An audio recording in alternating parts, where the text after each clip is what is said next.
Here we go.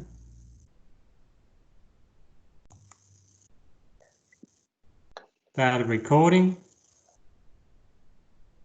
Michelle will be able to fix it up. G'day everyone, Paul Stoner here, CEO Big & Scott, joined by Russell Cambridge today from the Richmond office of the month for July. Congratulations, Russell. And for a start, what are you wearing? Oh, well, actually, a bit of a plug for our mate Claudio, CX19. It's the hoodie with the built-in mask. Bloody fantastic. I've been wearing it all over the place.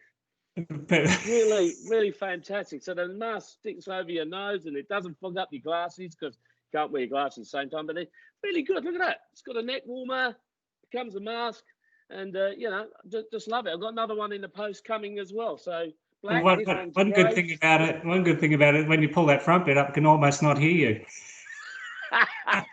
That's why my wife bought me another one. How are you going, Paulie? How's shutdown 2 going, or lockdown 2, or whatever we call it? How's it going for you? Yeah, look. I think I'm like everybody else, having to adapt to this, to the videos and trying to work out how you do business this way.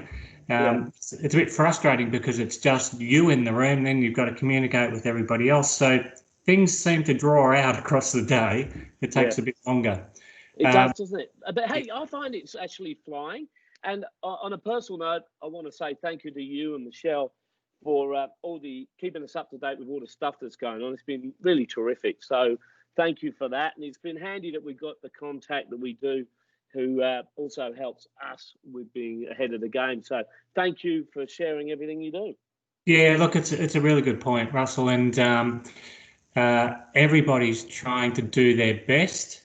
This is not a time to criticise or look for being right or wrong. It's just a matter of trying to get through it, and that seems to be what you guys have done really well.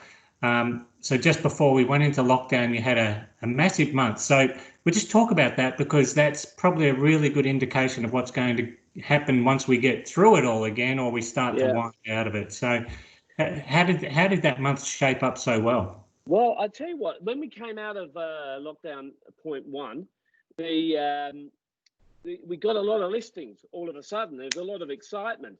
And those listings were spread out for auctions throughout August, September, October. But as soon as we started to be closed back down again, we converted them all straight back into private sales.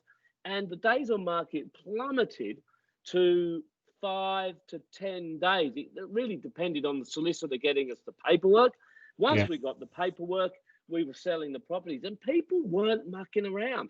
They were keen to do a deal. They were keen to buy the property.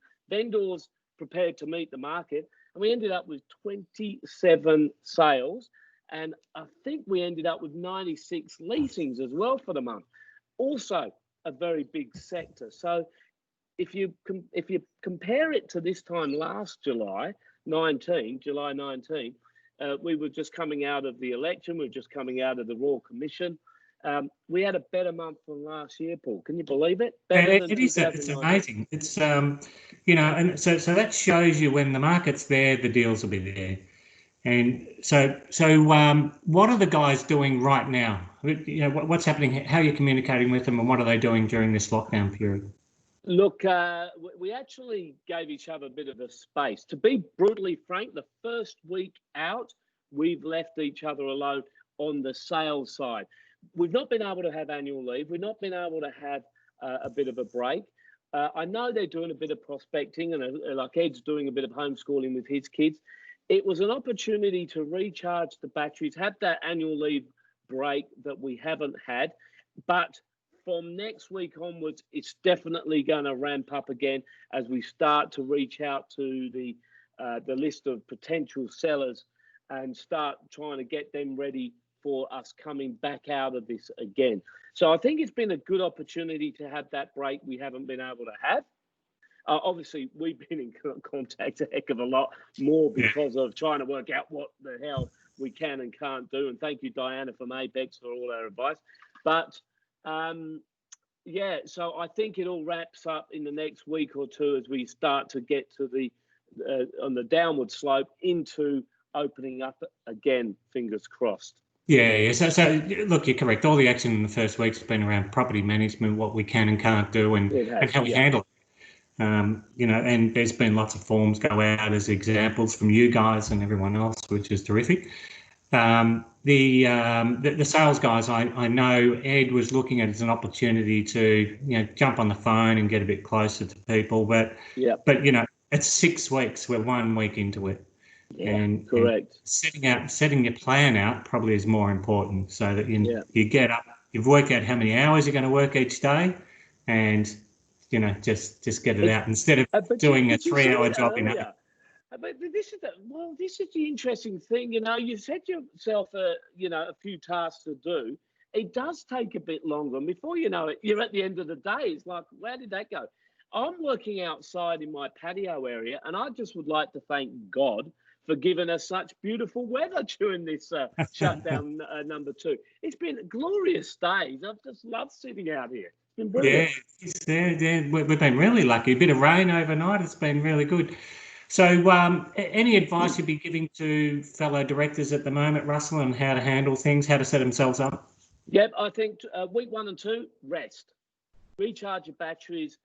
Week 3, 4, 5, that's when you got to start ramping it up and start putting your thinking cap on. Start getting out the notebooks or your database.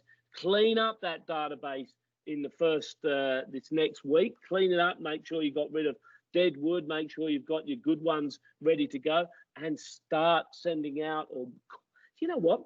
People got time to take your call at the moment. No point in texting or emailing. Pick up the phone, FaceTime, or ring them, because they will answer and they'll get back to you, because I think people like to be in touch at the moment. And yeah, good on Melburnians too. Good sense of humour floating around as well a lot at the moment, which I love. And I don't know. I think there's a bit of positivity this time round. We're not as shell-shocked as we were the first time. We're frustrated about the second one, but you'd be surprised about the good atmosphere that's out there. So start ringing your people. Yeah, look, it's great advice. The big one for me, for everybody, is just have a bit of a plan. Write down what you're going to do the night before. Just get it done that next day. You'll find that all the calls that you make in the morning, because funnily enough, people aren't answering straight away, but all of those calls that you make will set your day up, and they call you back and you'll get it done. As far as businesses go, I think it's very important to keep in touch with your property managers and your leasing team, just to make sure their spirits are good. And hey, my leasing team's got a real spring in their step since we've had the good news in the last couple of days that leases can be done. I know we've been sharing some info. Can I also thank the industry as a whole? How many people out there are willing to share their ideas from other businesses as well? I had a call from one of our competitors, not in our direct suburb, but ringing me on how do we do BDM in our office. That's been an interesting thing I've learned. I've spoken to a few agents who are asking me, how are you handling this? How are you handling that? It's been terrific camaraderie out there. But yeah, look, good opportunities to just refine some of the things we're doing, Paul. Yeah, and I think, and importantly, get to the end of the week and Friday afternoon and do the wind down, the WINE. Hey, did you tell everyone that our wind down went for an extra hour after last week? It was good, really good on Friday. Mate, congratulations to you. Congratulations to the whole team. Thank you. They're difficult times, and people they're rising above it, and just really, offering the sort of customer service that people not only expect but they appreciate during these times. Yeah, good stuff, Paul. And thank you again. It's been great. And you know what? What are we? 4.5 weeks to go. Yeah. Well done, mate. See you, buddy. See ya.